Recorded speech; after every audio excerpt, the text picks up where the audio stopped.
تک علی دنیا میں نہیں آئے تو علی کی روح ولی بناتی رہی ہے۔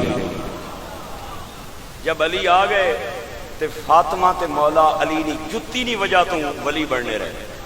علی نہ کار ولیاں نہ کارخانہ تے فیکٹری بن گیا۔ یہ میں نے نہیں لکھا، یہ قاضی صاحب لکھتے ہیں۔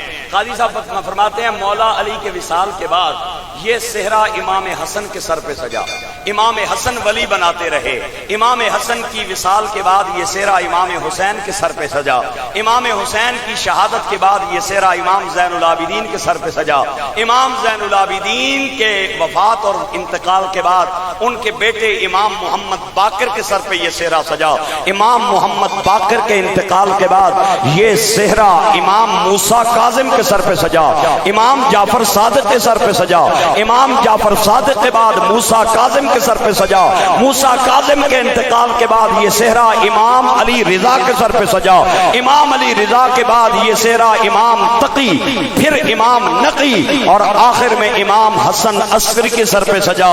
امام حسن عسکری کا جب انتقال ہوا یہ تاج اور یہ صحرا اور یہ اختیار اللہ نے بغداد کے شیخ عبد القادر جیلانی کو عطا فرمایا۔